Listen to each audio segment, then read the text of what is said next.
बोलिए श्री कृष्ण बलदेव जी की जय। मां अंबिका भवानी की जय। उमापति महादेव जी की जय। जय श्री राम, जय श्री राम, जय जय श्री राम। प्रिय भगवत प्रेमियों, हम सब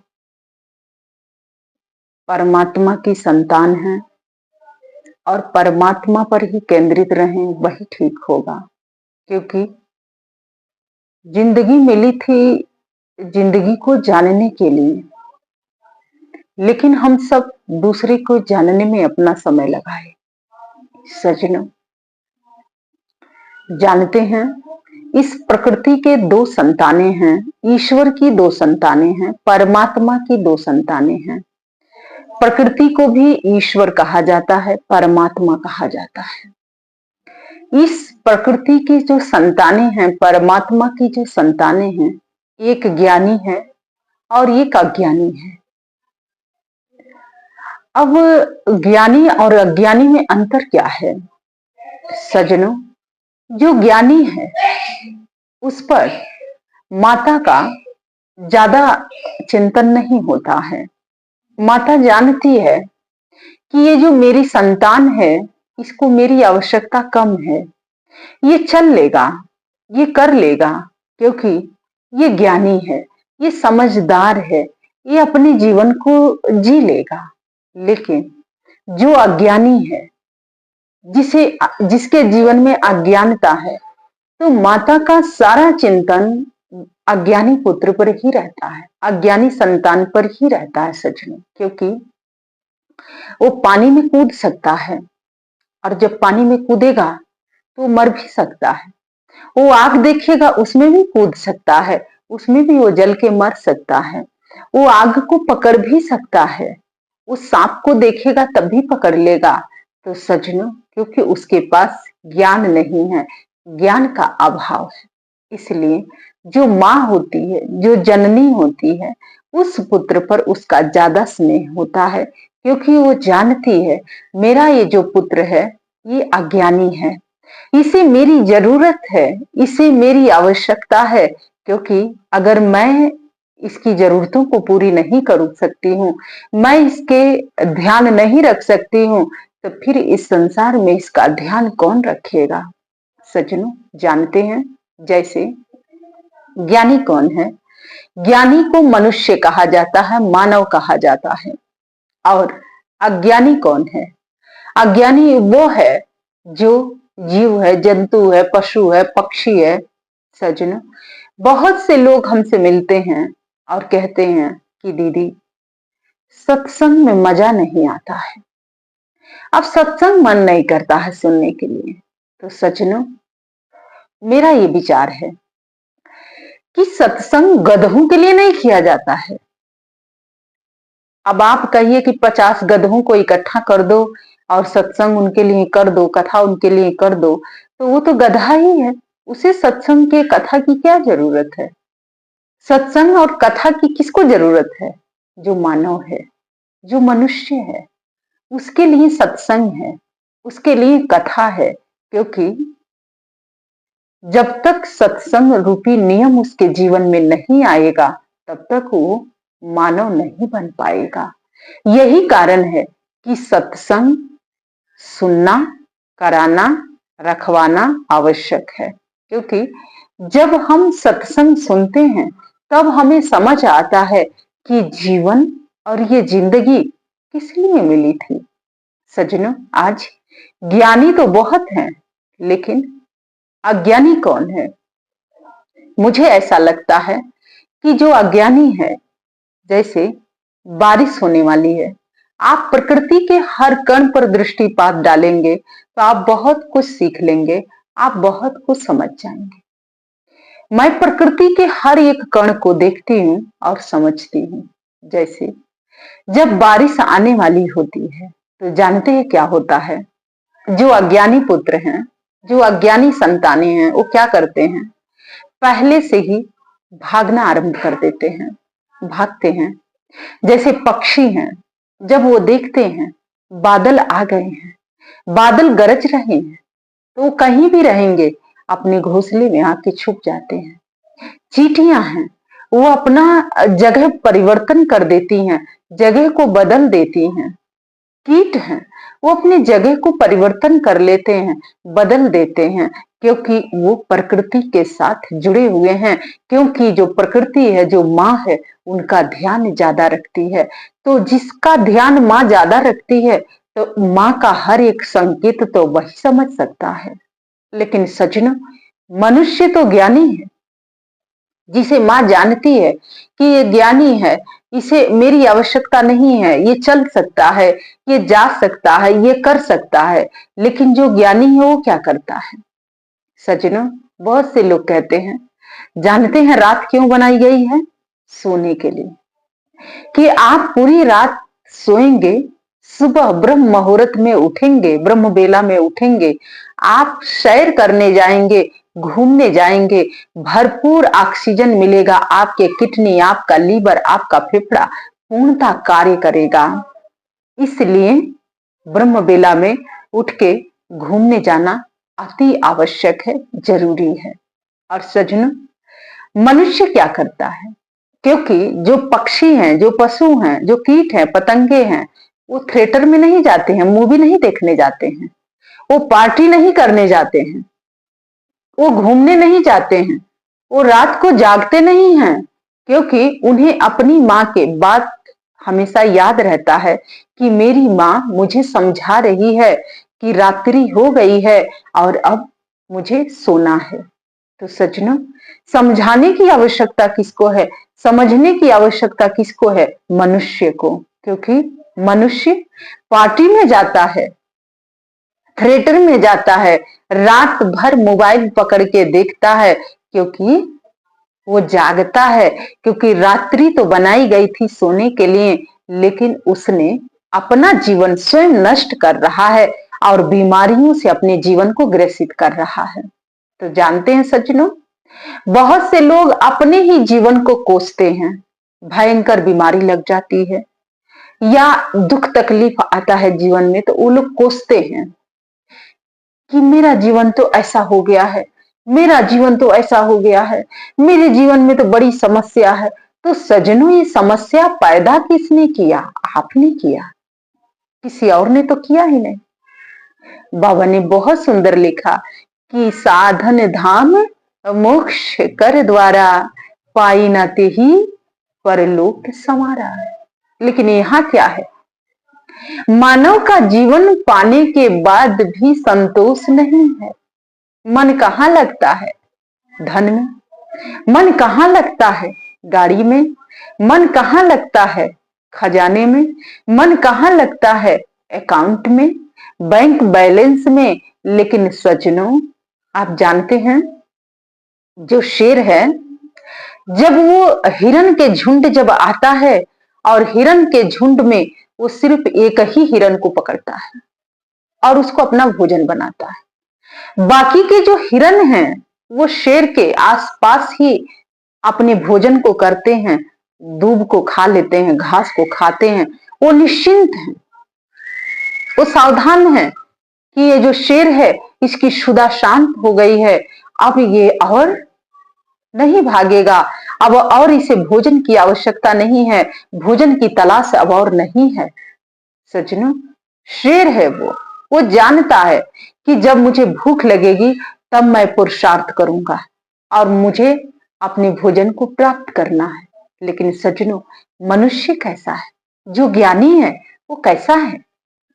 इतना बैंक बैलेंस बनाने के बाद भी असंतुष्ट है, दुखी है, तकलीफ है, गुस्सा आता है, क्रोध आता है। क्यों? कभी आपने विचार किया? क्योंकि जब जब इच्छाएं पूर्ण नहीं होती हैं, तो व्यक्ति को क्रोध आता है, गुस्सा आता है। क्योंकि पशु को पता है कि मुझे सिर्फ अपने भोजन तक सीमित रहना है। जो अज्ञानी है वो जानता है कि मुझे अपना भोजन तक सीमित रहना है। लेकिन जो ज्ञानी है, वो आज सब कुछ बनाया लेकिन फिर भी दुखी है और उसको भयंकर बीमारियां लगती हैं। और जानते हैं आज के वर्तमान समय में कौन सी बीमारियां चल रही हैं? Cancer, TB, sugar, high blood pressure. और इसका कारण क्या है? असंतोष। संतोष नहीं है। जो अज्ञानी है उसके जीवन में संतोष है, लेकिन जो ज्ञानी था उसके जीवन में असंतोष आया। और यही कारण है कि वो जो ज्ञानी है वो रोग मुक्त है, और जो ज्ञानी है वो रोगों से ग्रसित है। सज्जनों, आप जानते हैं, आप कभी विचार करिएगा, जो पशु हैं, पक्षी हैं, कीट हैं, पतंगे हैं, वो यदि बीमार होते हैं तो वो भोजन छोड़ देते हैं। लेकिन मनुष्य है, बीमार होने के बाद भी मनपसंद समोसा खाता है, कोल्ड ड्रिंक पीता है, और कहता है कि एलोपैथिक में इलाज है। वैद्य के पास नहीं जाता है, क्योंकि वैद्य जो होता है वो दवाई कम देगा, परहेज ज्यादा बताएगा। तो एलोपैथिक में इलाज होता है, क्योंकि एलोपैथिक में दवाइयां ठूसते जाओ और जीभ का चटाका लगाते जाओ। सज्जनों, आप उस अज्ञानी संतान से सीख सकते थे, जब उसको कुछ होता है तो वो भोजन छोड़ देता है, लेकिन आपको कुछ होता है तो आप व्यवस्था बना के रखे हैं, दवाई खाते हैं, पर आलू वाला समोसा आप जरूर खाएंगे। शुगर से पीड़ित हैं तो क्या आपको शुगर में राहत मिलेगा? नहीं। बीपी में राहत मिलेगा? नहीं। टीबी में राहत मिलेगा? नहीं। कैंसर में राहत मिलेगा? नहीं। क्योंकि आप तो ज्ञानी होते हुए भी वो कार्य किए जो अज्ञानी ने नहीं किया। सज्जनों, पशु जो है बीमार हुआ तो भोजन छोड़ दिया, निरोग हो गया, लेकिन मनुष्य जो है उपाय ढूंढा। और उपाय कौन ढूंढता है? जो कायर होता है। तो सज्जनों, रोग मुक्त कैसे होंगे? क्योंकि संयम नियम में जब आप नहीं रहेंगे तो आपका जीवन रोगों से ग्रसित हो जाएगा। और यही कारण है कि सब कुछ रहते हुए भी आज मनुष्य अशांत है, दुखी है।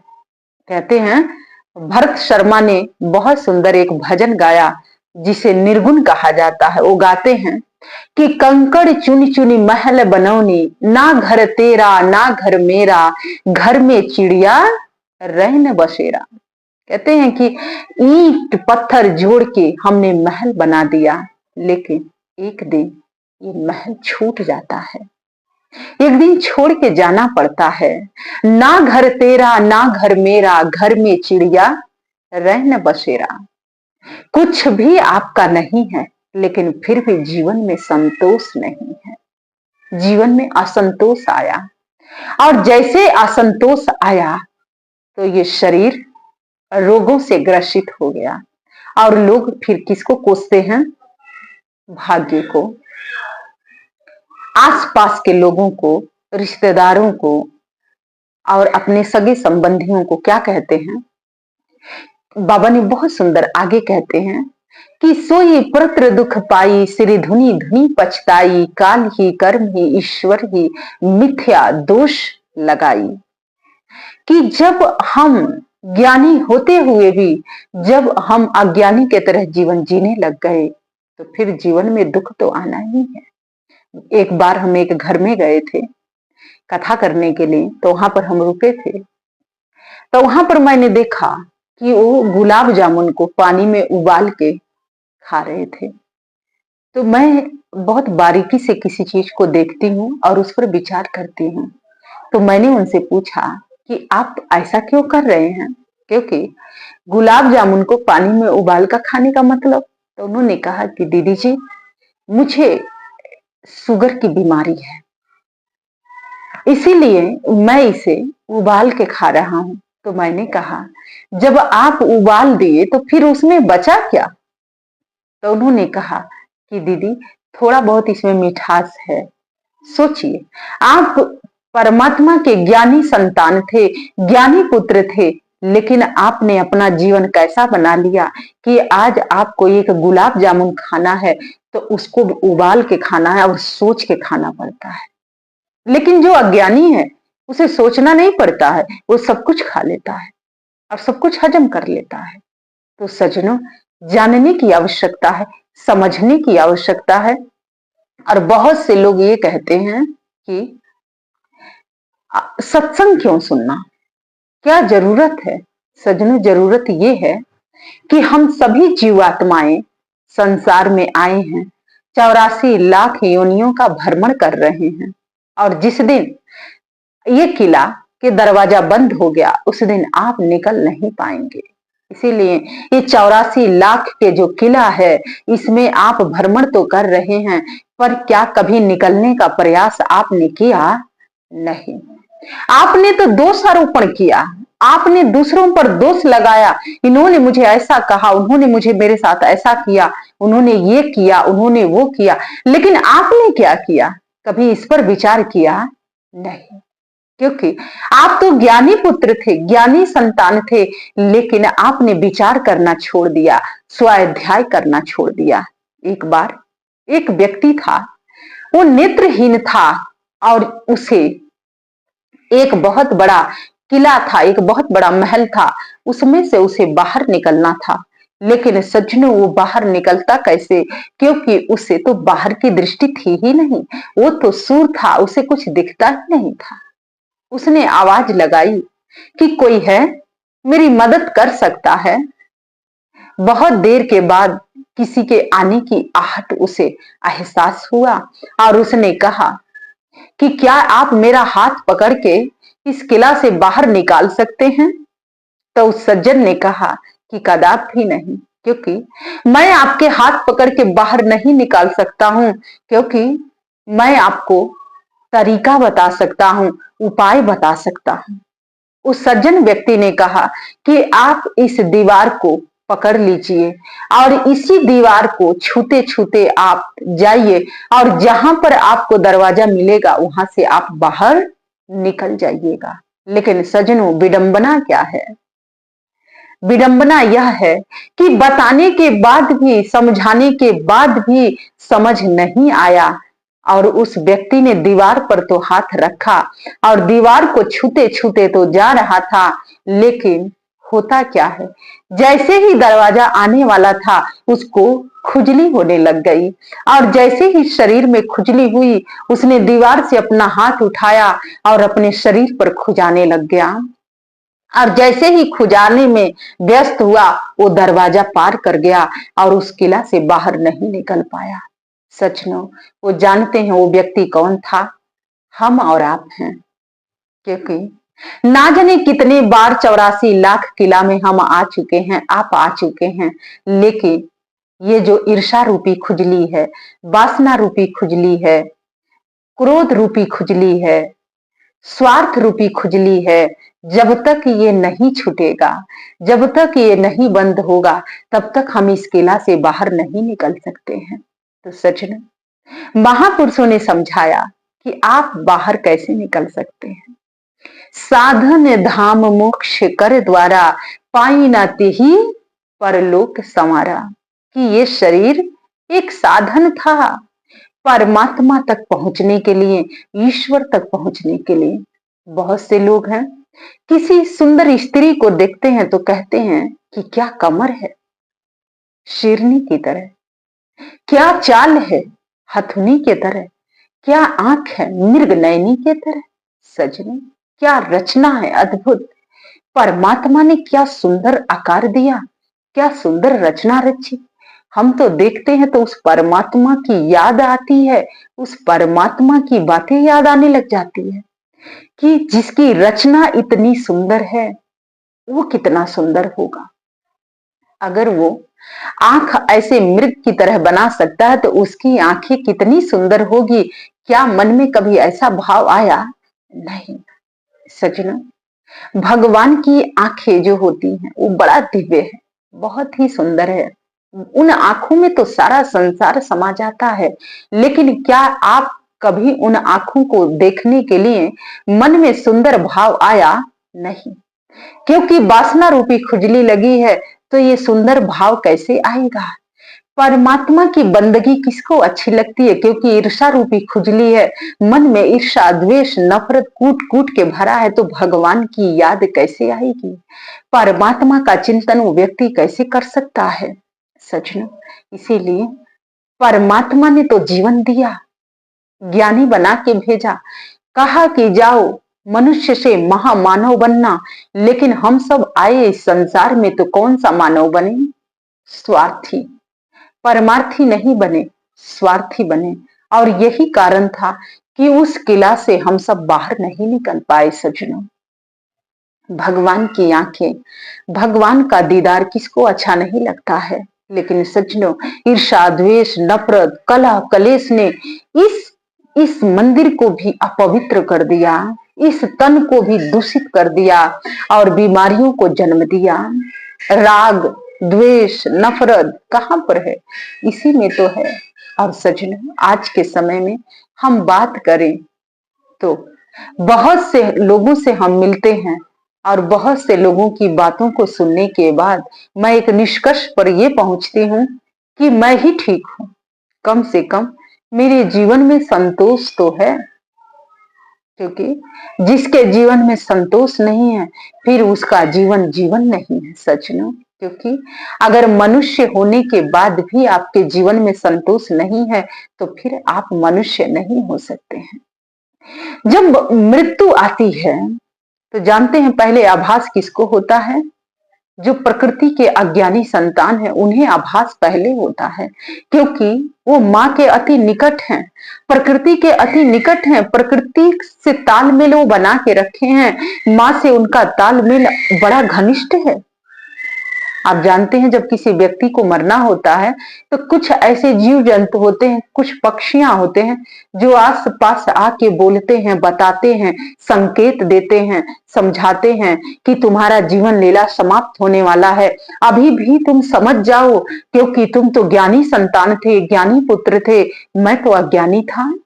लेकिन सज्जनों मनुष्य नहीं समझ पाया, मनुष्य नहीं जान पाया और यही तो दुख के कारण है। और यही कारण है कि वो 84 लाख योनियों से कभी बाहर नहीं निकल पाया। क्या हमें और आपको जो जीवन मिला उसमें हमें परमात्मा की बंदगी याद है या संसार याद है? सज्जनों हर क्षण हम दूसरों की बात करते हैं, दूसरों के चिंतन में लगे रहते हैं, दूसरों की बुराइयों में लगे रहते हैं। उसने मुझे क्या कहा, अब मुझे क्या कहना है, उसने मेरे साथ क्या किया, अब मुझे क्या करना है, इसमें दिमाग लगा के रखते हैं। लेकिन जो अज्ञानी संतान है वो इसमें दिमाग नहीं लगाया। तो आपसे अच्छा तो वही है जो अपनी माँ की बात मानी, जो जो माँ ने कहा उसने वही किया। माँ ने कहा कि भोजन मत करो तो उसने नहीं किया, माँ ने कहा कि आग में मत जाओ तो वो नहीं गया, माँ ने कहा कि पानी के पास मत जाना डूब जाओगे तो वो नहीं गया। लेकिन ज्ञानी होते हुए भी आपने आग को पकड़ा तो फिर आप तो ही तो जलेंगे। ज्ञानी होते हुए भी आप नदी में कूदेंगे तो आप डूब के नहीं मरेंगे तो क्या और मरेगा?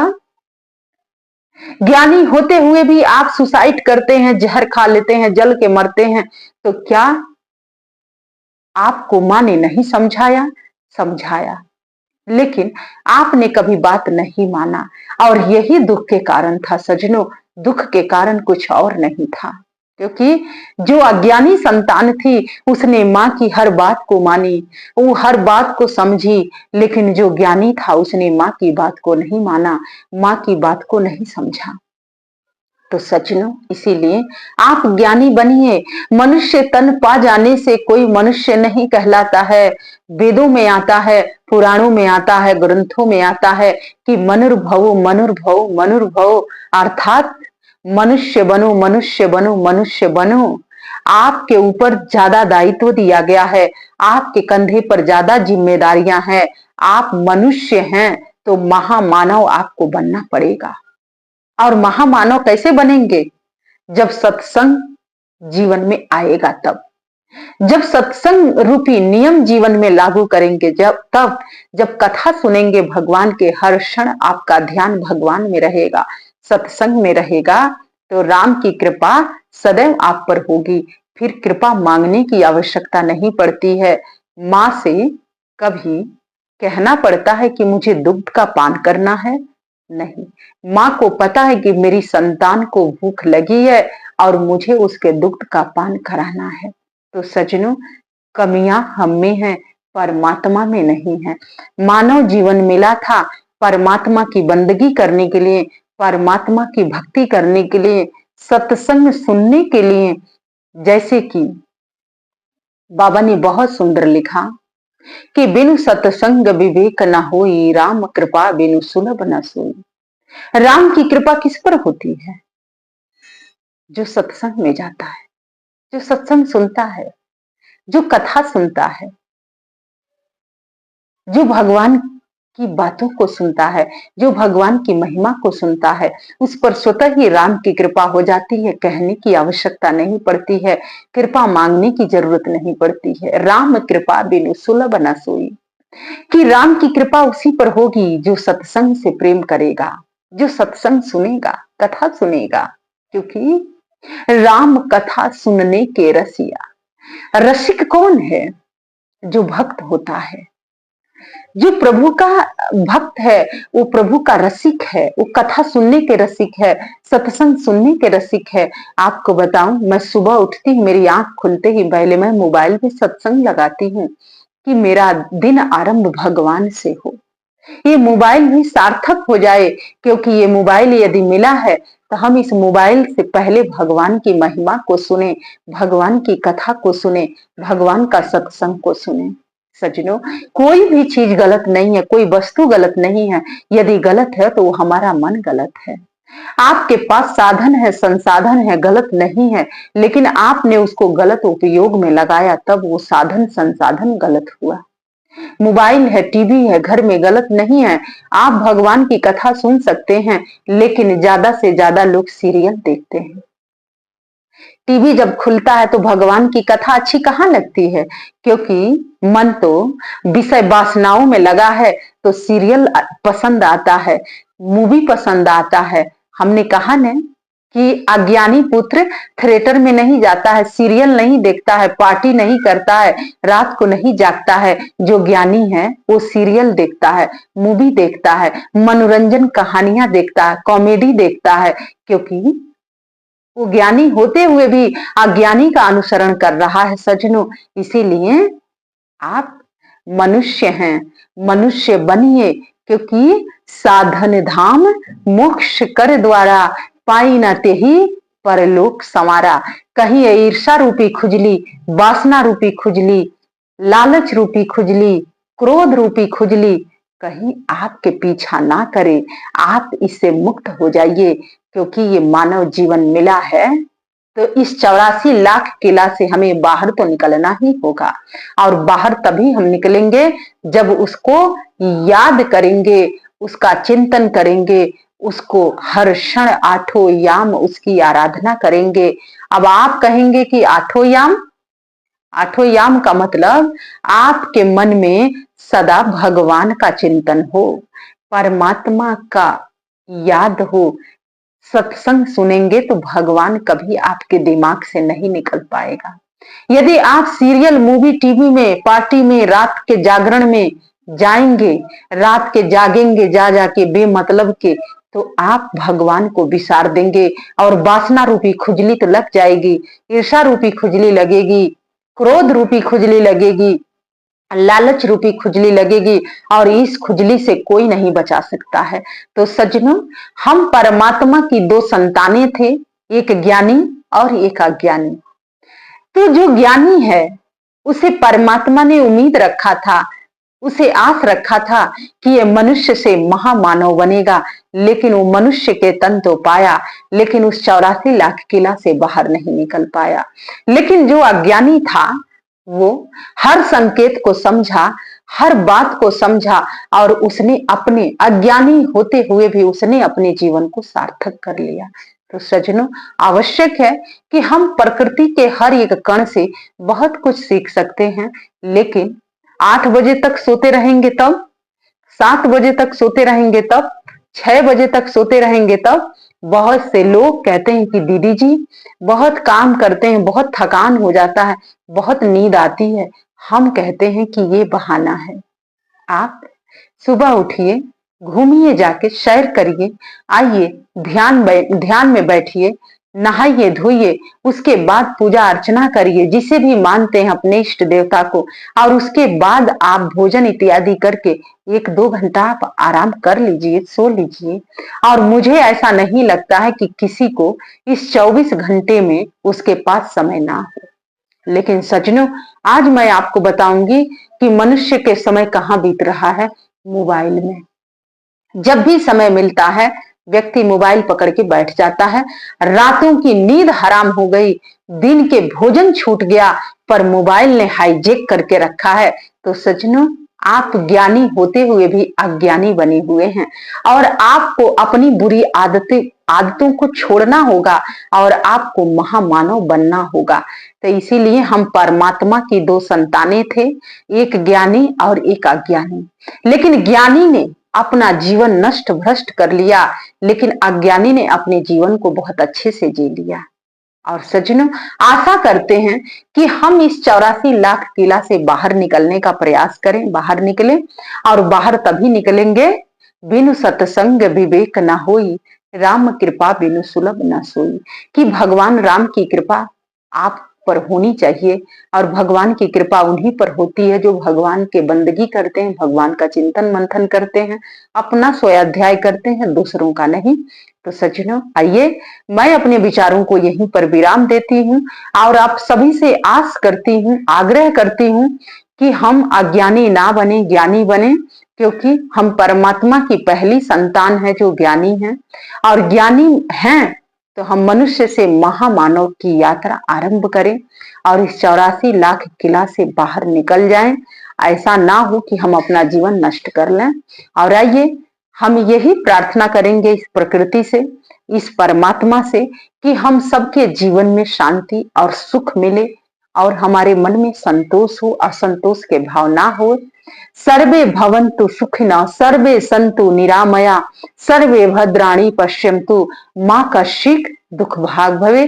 कि हे परमात्मा, सब पर कृपा करिए, सब निरोग हो, सब रोग मुक्त हो और सबका जीवन स्वस्थ हो और आपके चरणों में सबका अनुराग हो और सबके जीवन में परमात्मा का वास हो। इन्हीं विचारों के साथ मैं अपनी वाणी को विराम देती हूँ और अंत में भगवान का जय घोष करती हूँ।